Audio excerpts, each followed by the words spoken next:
compuesta por dos sistemas bueno, le ponemos acá vertebrales esta liga, y carótidas internas. y ustedes la conocen, la arteria subclavia. La arteria subclavia me da la arteria vertebral. Ellas ascienden por los agujeros transversos de las vértebras cervicales, la apófisis transversa. Y en la base de la protuberancia, la base se unen.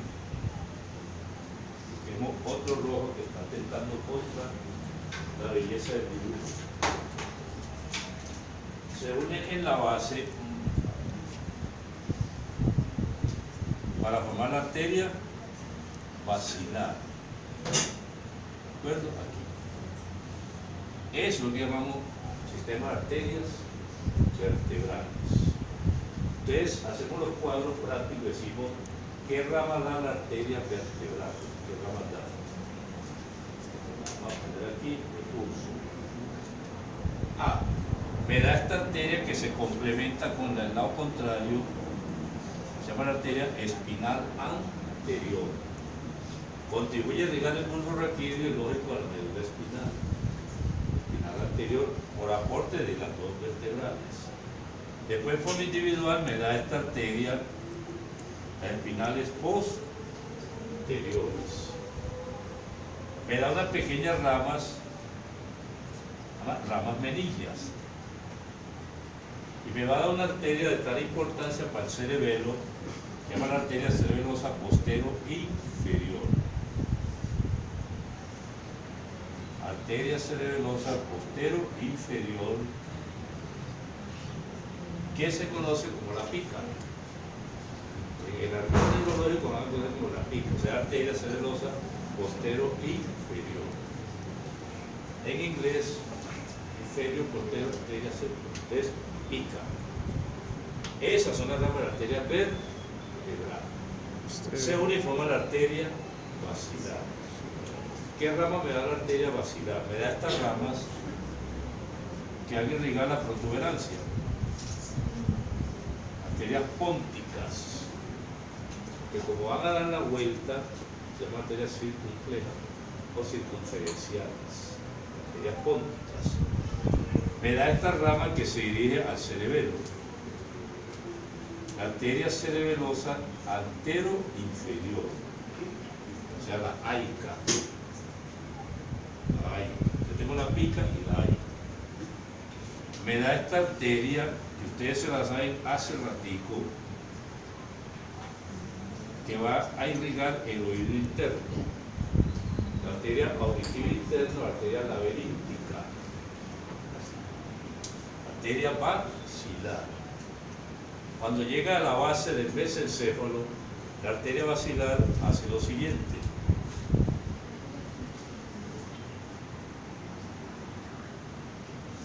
A cada lado me da dos arterias, así.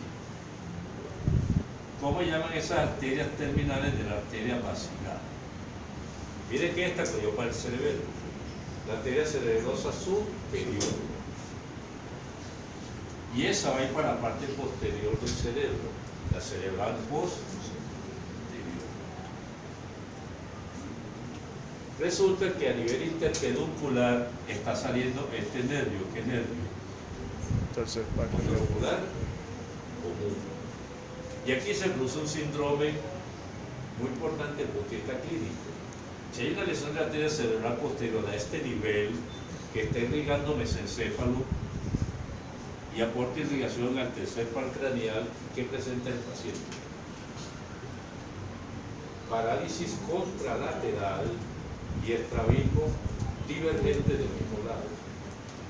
¿Por qué divergente? Porque el control ocular común inerva el recto interno y predomina el recto externo que inerva el glúteo, que va a poner el motor ocular externo. Eso es lo que llamamos irrigación del sistema vertebral. Perdón. Ahora hagamos este dibujo. Ustedes se lo saben porque ustedes son neurogenios. Aquí así. ¿Qué pinté ahí? el cerebro visto por la base. Aquí estaría el ulco, estaría el hipocampo hacia atrás y el cartílago óptico. Acá en el cartílago óptico vamos a ver la emergencia de arterias carótidas internas. Eso lo vamos a ver en la práctica. Entonces nos decimos qué rama da la arteria carótida interna. Me da esta rama que se une a la cerebral posterior, la arteria comunicante posterior. Me da esta rama que se mete por la fisura de Silvio, la arteria cerebral media. Me da esta rama que se dirige hacia adelante, las arterias cerebrales anteriores, que se unen con la comunicante anterior. Cuando yo tengo este dispositivo arterial acá, ustedes miren lo que se formó aquí, este polígono. ¿Qué es lo que llamamos el polígono? El Willis. Formado por las cerebrales posteriores, las comunicantes posteriores, las cerebrales anteriores y la comunicante anterior. Polígono de Willis. ¿Qué otra arteria sale de esa carótida interna? Vamos a poner aquí esta mamacita, que sería ¿qué?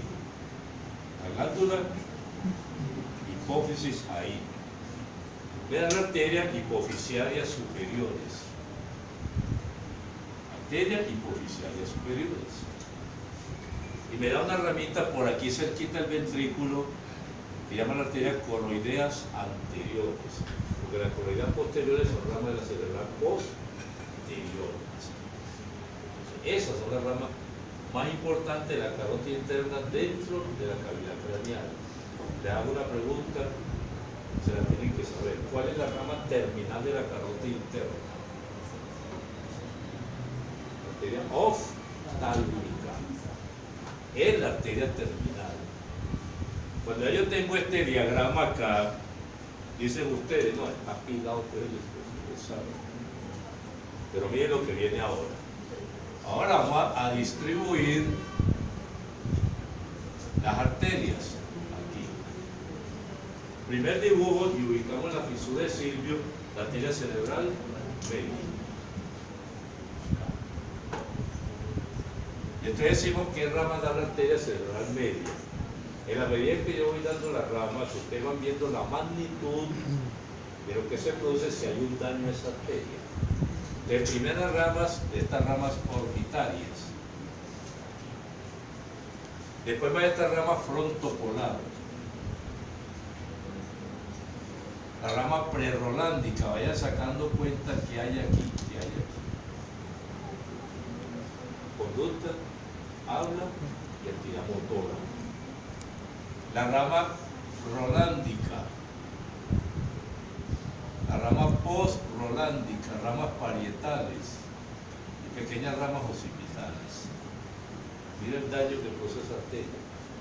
Tremendo. Afasia motora, parálisis contralateral, hemiplegia, trastorno de conducta, prosopagnosia, topopagnosia.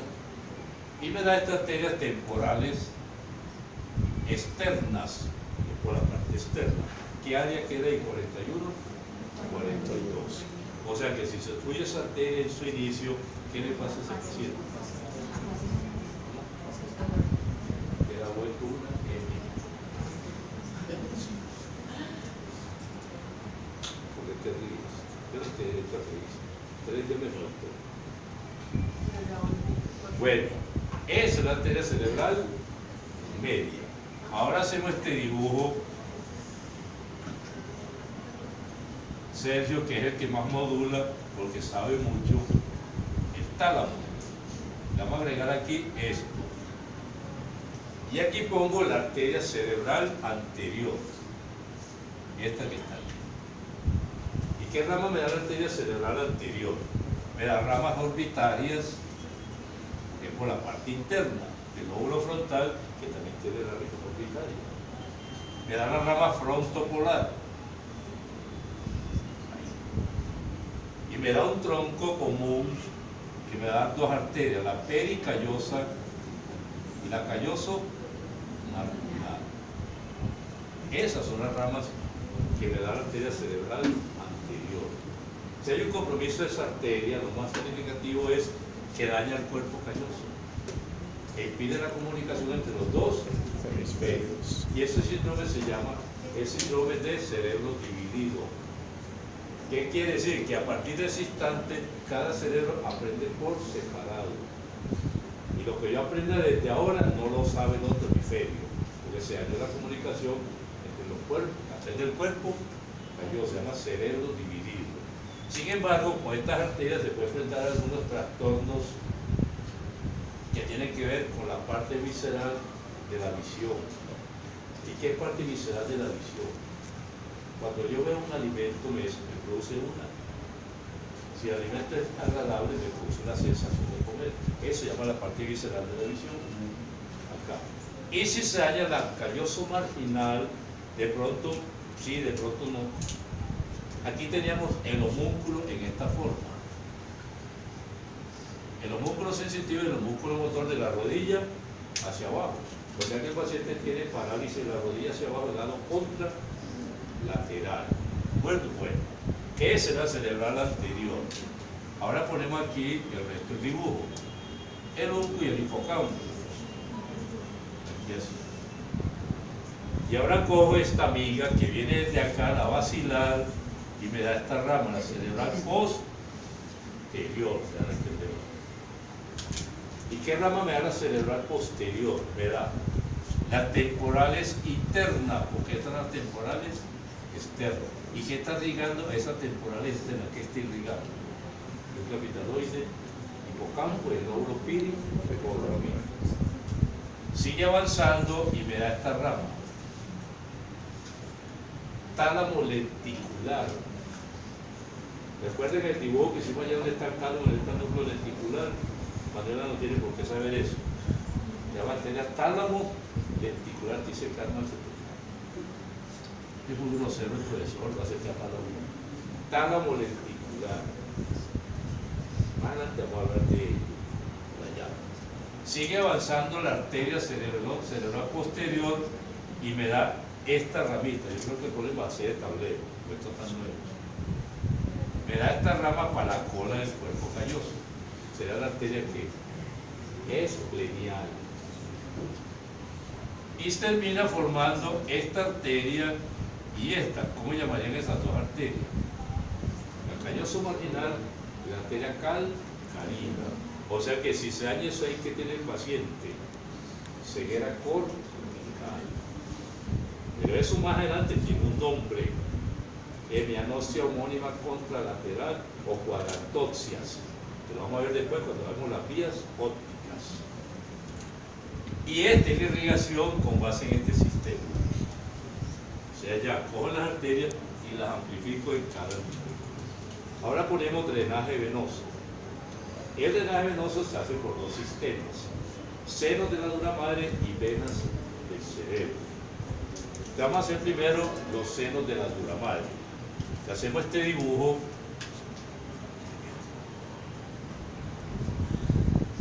Ahí. Y vamos a pintar el cerebro aquí. Ese es el cerebro. Estamos hablando entonces de senos de la dura madre. Senos. Son espacios formados por la dura madre. Entonces tenemos este seno longitudinal superior. Termina aquí. Y ahí donde termina el seno longitudinal superior se llama la confluencia de los senos. Aquí. Ahí termina el seno longitudinal superior. Pongo el cuerpo calloso y la dura madre se mete al cuerpo calloso formando la hoz del cerebro. Y en la parte terminal de esa hoz encuentro el seno longitudinal inferior. Ese seno longitudinal inferior llega al seno recto. ¿Y el seno recto llegó a dónde? A la confluencia de los senos. Ahora voy a hacer este otro dibujo para ir asimilando todo lo que llamamos senos. Levanto la coca del cráneo y miro el cráneo por dentro y así se acuerdan lo que yo voy a hacer. la fosa craneal, anterior a la silla, el peñasco, el temporal. O sea que tengo fosa craneal anterior media ahí, posterior, y aquí pondría yo este agujero, el agujero mando. Y esto que está aquí, la confluencia de los senos, va a aparecer aquí. ¿Qué pasa con la sangre que está ahí? Empieza la dura madre a formar unos senos que llaman los senos transversos, que por lo menos vimos el surco cuando vimos el cráneo, el surco para el seno transverso. Cuando llega a la raíz del peñasco, hace esto, se convierte en una S y forma el seno sigmoides y termina en este agujero. ¿Qué agujero es ese? El agujero yugular. Y de ahí para afuera se llama vena yugular interna. Y aquí. Entonces la pregunta de examen es, ¿la vena yugular interna es la continuación del seno? Sigmoides. Pero entonces yo tengo aquí la silla turca. Y al lado de la silla turca, eso hace voz populi para ustedes en clínica, están los senos cavernosos. Senos cavernosos ahí. Esa sangre encerrada, los senos cavernosos, hace lo siguiente, se unen y forman los senos intercavernosos. La sangre está encerrada. Gracias. La sangre está encerrada en ese sistema de senos. Seno cavernoso y los senos intercavernosos. Pero necesito sacarla de ahí. Entonces hace lo siguiente. Coge este seno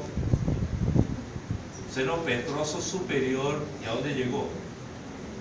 Al seno transverso. Y coge el seno petroso inferior, ¿y a dónde llegó? ¿A dónde desembocó? En la vena yugular interna. Seno petroso superior, entonces ya saqué la sangre que estaba encerrada a nivel de la silla turca. Seno petroso superior, seno petroso inferior. Es el sistema de senos. Ahora que viene por el sistema de venas. Venas. Ya hacemos este dibujo. El mismo que tenemos ahora aquí. Ponemos el cerebro acá entonces, pero ya no visto por la línea media, sino por la parte externa. Entonces ahí ubico esta vena. ¿Qué vena sería esta? Acompañando esta arteria. La vena cerebral media. Y ya ustedes aprendieron por anatomía que la vena se forma, la arteria se divide. ¿De acuerdo? Entonces esta vena cerebral media va a recoger las venas orbitarias, frontopolar, prerolándica, rolándica, porrolándica, parietales y temporales. O sea, al revés de esto. Y tengo la vena cerebral media. ¿Dónde desemboca la vena cerebral media? Aquí. Desemboca en el seno cavernoso. Ahí desemboca la vena cerebral media. Pero mi Dios en su sabiduría dijo, esta cantidad de cosas me va a producir problemas adelante. Vamos a producir una anastomosis. Entonces puso aquí nuevamente el seno longitudinal superior. Acá. Y por aquí puso esta vena que se llama la vena basal de Rosenthal. Pongámosla acá. La vena basal de Rosenthal. Usted dijo él, la voy a pintar de color verde. Voy a unir venas con senos cavernosos. Entonces hizo esto. Una vena cerebral media con el seno longitudinal superior y puso la vena de Trolar.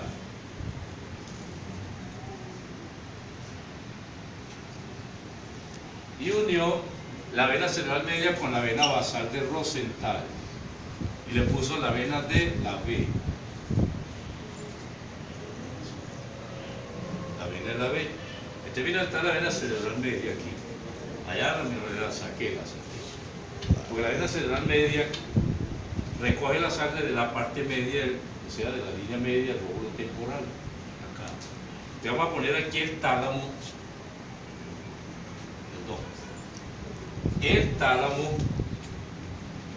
y mire que he recogido sangre de todo lo que es la corteza, todo es corteza, y se nos olvidó recoger sangre a nivel del tálamo, hipotálamo y ventrículos laterales. Usted yo puso ahí una vena que se llama la vena cerebral interna, aquí así. Y mire lo que está haciendo esa vena cerebral interna. Le da la vuelta y se unió con quién? Con la vena basal de Con la vena basal de Rosenthal. Rosenthal. Y me origina esta vena, esta famosa, la vena de Galeno. Y esa vena de Galeno, ¿a dónde drenó? Al seno recto. La vena de Galeno. Y ese es el drenaje venoso del cerebro. Irrigación y drenaje venoso facilito. Para un examen que viene, facilito. Vamos a reposar el hígado. Examen práctico dentro de 8 días. Examen teórico después del 5. Ya está revisado. Examen práctico el próximo viernes. Y el teórico, como el lunes arriba es puente, te queda para el 5. El 5. Y el 6, me pueden llamar a la oficina, pero del piso 19. Si hay buenas notas, se tiran de cabeza, por favor, rodando. Si hay pañuelitos, lo vuelvo a poner para que lleguen a llorar. ¿Por qué les meto temor? Para que estudien para este último parcial. Para que estudien. Que este parcial es más clínico que básico. Pongan ahí, clínica, etcétera. La hueva del toro. Líquido cefalorraquídeo. Hacemos este dibujo aquí.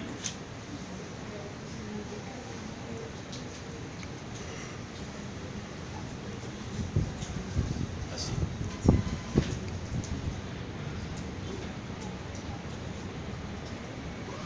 Así. Hacemos este dibujo en esta forma.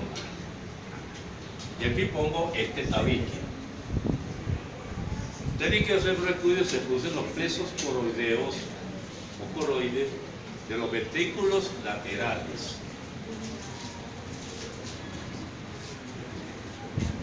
En el tercer ventrículo, aquí hay un poquitico de plexos coroides, no tanto porque es muy estrecho, pero aquí hay bastante plexos coroides en el cuarto ventrículo. El líquido cefalorraquídeo se está produciendo en los plexos coroideos de los ventrículos.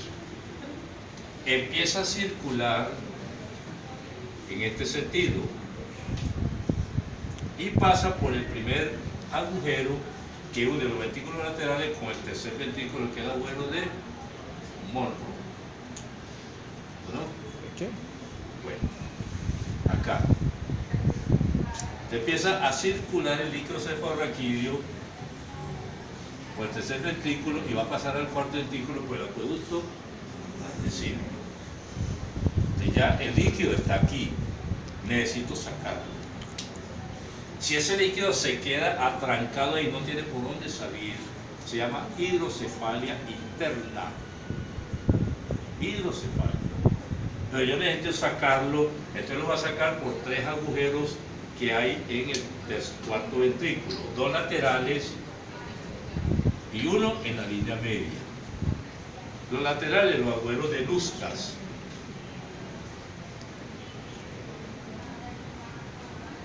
Y el del medio, el agujero de Magendie.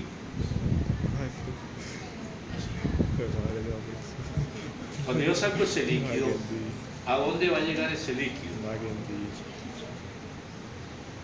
¿A dónde llegó ese líquido? A ver, jóvenes, lo vimos en la médula espinal, el espacio subaranoideo. Ella, ese líquido, está circulando por el espacio subaranoideo.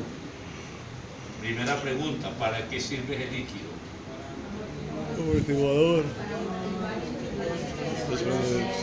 Para amortiguar. A. B. Para disminuir el peso Del cerebro. Y C. Para nutrir el cerebro. Porque tiene electrolitos, tiene proteínas, etc. para nutrir el cerebro. Cualquier infección se puede hacer una punción lumbar para estudiar el tipo de infección. Ese líquido está circulando, pero yo necesito sacarlo de ese espacio solanoideo. Te pongo aquí el seno longitudinal superior. Y a ese nivel hay unas vellosidades aracnoideas. Unas vellosidades que van a permitir que el líquido pase del espacio solanoideo al seno longitudinal superior. Esa válvula solamente actúa así y no al revés. Porque si actuara al revés, pasaría sangre al espacio subaracnoideo. Esta es la función del líquido cefalorraquídeo y esa es la forma. Si está obstruido aquí, el drenaje venoso, obstruido allí, según la hidrocefalia externa. Aquí hidrocefalia interna, hidrocefalia externa. ¿Cuál de las dos es más grande? La interna, ¿no? La interna. En ambos se ponen catéteres. En este se pone la válvula de Haki, famoso neurocirujano colombiano, que se tuvo que ir a patentar en Estados Unidos su válvula por aquí. Aquí no la quisieron patentar. Y si costaba 500 pesos, quedó valiendo $100, por ejemplo. La patentaron allá y es famosa aún todavía. Se pone una válvula que vaya a la aurícula derecha o que vaya al peritoneo. Las dos posibilidades que tiene el paciente para hacer el drenaje del líquido cefalorraquídeo. Todo líquido tiene una composición. Electrolito, sodio, potasio, igual que el plasma, para que haya intercambio de nutrientes, electrolito y agua. Pero también tiene unas características físicas como líquido. Por ejemplo, ¿cuál es el pH del líquido cefalorraquídeo? 7,4. Tiene una densidad que va entre 1005 y 1008. Tiene una presión, pero primero vemos cuánto se produce. ¿Cuál es la producción? La cantidad entre 100 y 150 centímetros cúbicos diarios de líquido cefalorraquídeo. Y se está resolviendo. Y tiene una presión. Y la presión es de 10 a 15 centímetros de agua. Ese líquido cefalorraquídeo. ¿Y qué es la etcétera que aparece ahí? Y la etcétera pone vías olfatorias. Y es cortico porque ya hemos visto muchas cosas. Vías olfatorias aquí. ¿Qué se acuerdan ustedes de la vía olfatoria inicial? ¿Qué se acuerdan? A ver. ¿Qué se acuerdan? A ver. Recordemos que cuando vimos la cavidad nasal tenía tres funciones. A. Humedecer el aire. B. Calentar el aire. Y C. Filtrar el aire. Pero aparte de eso tiene la función olfatoria. Y esa función olfatoria está en el techo de la cavidad nasal, aquí. Y se recuerda, yo les dije en la época que había unas neuronas bipolar,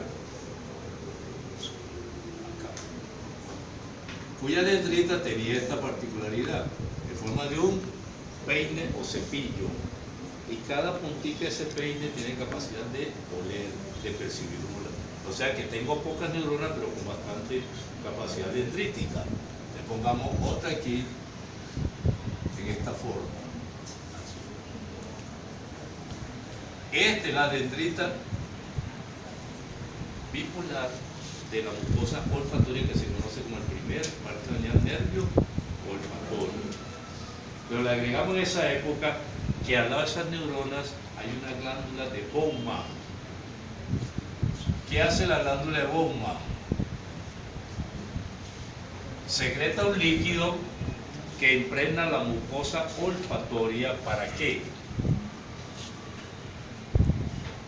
Para que haya una reacción química entre lo que yo voy a oler y esa sustancia, y mediante esa reacción química yo puedo percibir el olor.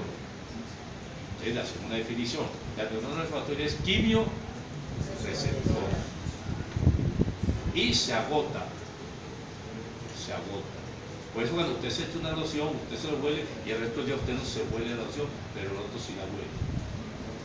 Se agota. Por eso dirán ustedes, y usted como tolera el formol, tanto tiempo el formol que ya más rápido me adapto a él. Ustedes, por lo tanto, sienten el impacto, ¿no? Porque se agota la neurona olfatoria. ¿Qué sucede entonces con el axón de esa neurona? Atraviesa la lámina cribosa del etmoides. Atraviesa la lámina cribosa del etmoides y va a hacer sinapsis en esta estructura que la vamos a llamar el bulbo olfatorio. El bulbo olfatorio aquí. ¿Y qué neurona está esperando la neurona primaria olfatoria para hacer sinapsis? La célula mitral. Una celulita en forma de un triángulo, es una mitra, la célula mitral, perdón, allá es. La sinapsis es dentro, o sea, aquí. Aquí hace la sinapsis dentro del bulbo olfatorio, a través de una célula mitral. Primera sinapsis. El axón de esa célula mitral, el axón, vamos a seguir con eso, hace esto. Se dirige hacia atrás y va a formar lo que llamamos la cintilla olfatoria. O sea que la cintilla olfatoria está formada por los axones de las células mitrales. Pero ¿qué sucede en el bulbo olfatorio? Ni Dios sabe. Yo digo, uy, me tiré nada. ¿Por qué? Le preguntaron los ángeles. Porque puse todo llegando al tálamo menos la vía olfatoria. Hice todo eso. Usted dijo, bueno, yo me voy a inventar rapidito aquí con una cosita de una arenilla. Hizo lo siguiente, miren lo que voy a hacer acá. Este es el bulbo olfatorio. Esta es la célula mitral. Esta es la dendrita de esta célula mitral. Y esta es la neurona olfatoria.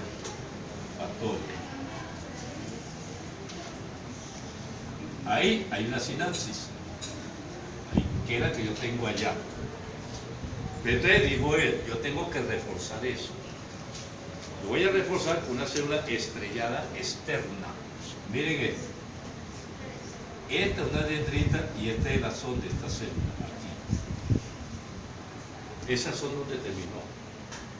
En la sinapsis entre la neurona olfatoria y la célula mitral. Y dijo, ahora voy a hacer la estrellada interna, que está uniendo dos sinapsis. Capten ese dibujo. La célula estrellada externa, su axón, viene a una sinapsis. Y la interna une dos sinapsis. Entonces ahora ese cuadrito lo voy a reproducir aquí. Mira acá. Ese cuadro lo voy a reproducir aquí. En este cuadro, en todo el centro, tengo lo siguiente.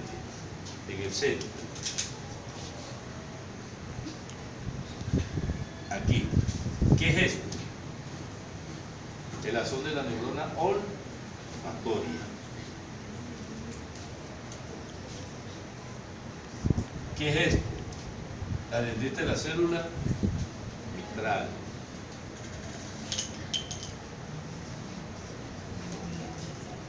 ¿Qué es esto? El axón de la célula estrellada externa. ¿Y qué es esto? Dendrita o axón de la célula estrellada interna. Es el punto de convergencia de cuatro neuronas. Se llama glomérulo olfatorio. ¿Y qué importancia tiene ese glomérulo olfatorio? Hace el papel del tálamo. O sea que ya yo allí puedo apreciar de forma rudimentaria el olor. Glomérulo olfatorio. Eso es importante en la vía olfatoria. Ustedes miren estas células, estas dendritas que están aquí, que están abiertas. Entonces ahora vamos a hacer este dibujo. Acá.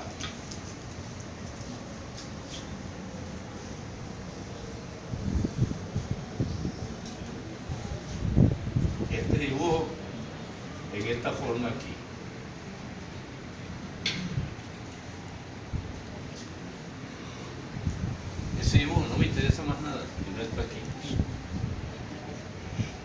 Ya vamos a pintar acá el bulbo olfatorio con la cintilla olfatoria. Pregunto, ¿qué estructura constituye la cintilla olfatoria? Los axones, las células vitrales.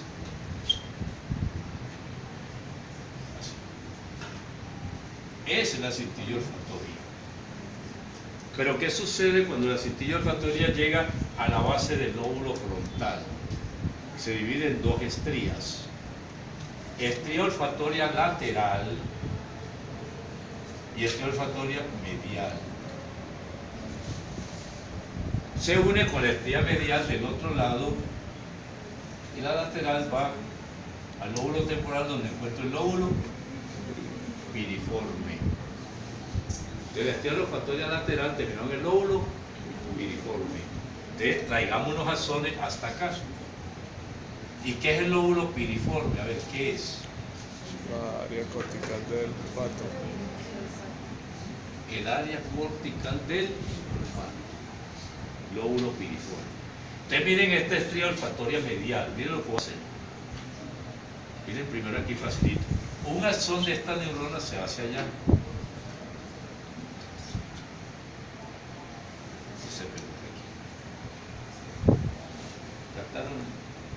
Un axón,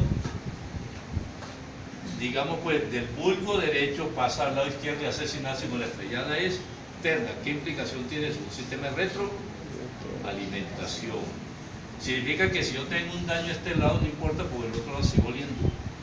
O este me puede reforzar. Entonces sirve de sinapsis como vía de retroalimentación. Entonces ya yo tengo la vía olfatoria y el lóbulo piriforme. Pero ese lóbulo piriforme se divide en tres áreas.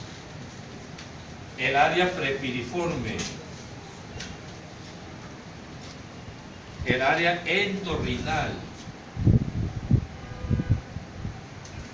y el área periamigdaloide. Periamigdaloide. Miren tres áreas. Piriforme, endorrinal y el área amigdaloide. El área endorrinal es el área específica del olfato. Las otras áreas son áreas de conexión de la vía olfatoria y se conectan con el núcleo amigdaloide. ¿Qué significa entonces la vía olfatoria? ¿Puede estimular la parte sexual? Sí. ¿Puede producir reacciones de conducta? Sí. Porque a través del núcleo amigdaloide puedo yo almacenar memoria afectiva de lo que yo estoy oliendo. Si a mí la cosa me huele mal, mi memoria me va a grabar eso y nunca más me vuelvo a comer eso porque me olió mal. Y lo que huele bueno, sabe bueno. Lo que huele feo, sabe feo aunque después huela, se ve bueno. Pongo el ejemplo, ¿a qué huele el pescado crudo? Y después frito. Para que vean.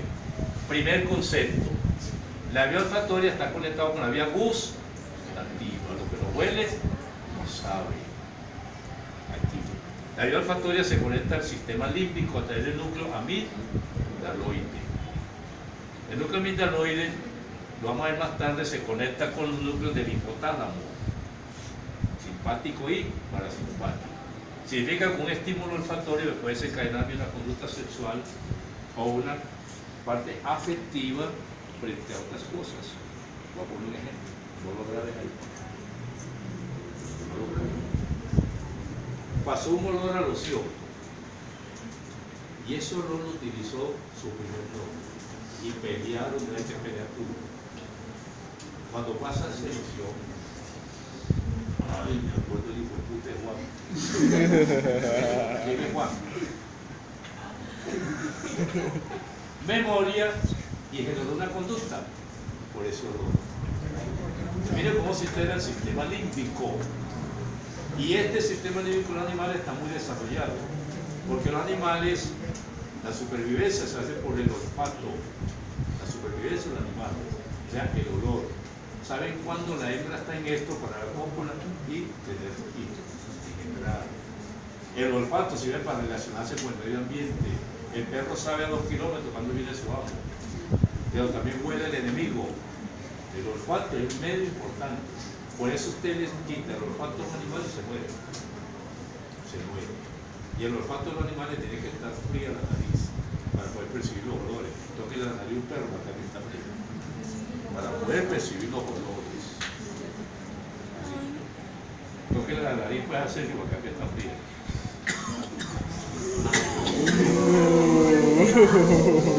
No, hombre, porque este es muy repitada. Daniela. Acá. No lo dije yo. Pero resulta que el núcleo amigdaloide también se conecta con el hipocampo. ¿Qué significa hipocampo? Memoria reciente y memoria a largo plazo. O sea que la conexión del núcleo de las vías olfatorias, con el núcleo amigdaloide me genera a mí una conducta emocional, una memoria emocional frente a las cosas. Pero la conexión de la vía olfatoria con el hipocampo me genera una memoria a corto y a largo plazo que me llama memoria tipo conductal. O sea, lo que yo reacciono cuando veo algo que en el pasado me pareció bueno, algo vivencial, bueno o malo, es un recuerdo que me trae a través del hipocampo. Después vamos a ver la importancia del núcleo amigdaloide en el sistema límbico.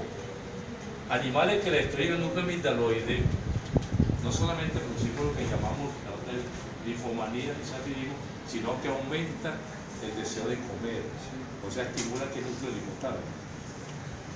El área hipotalámica el centro del apetito. Eso pasa con el núcleo amigdaloide. Lo dañan, produce una ablación y el paciente empieza a engordarse. Una ablación. Puede ser bueno, por ejemplo, para los animales de cría, dañar el núcleo amigdaloide, los marranitos, pero no. Bueno, feliz fin de semana, Dios los bendiga y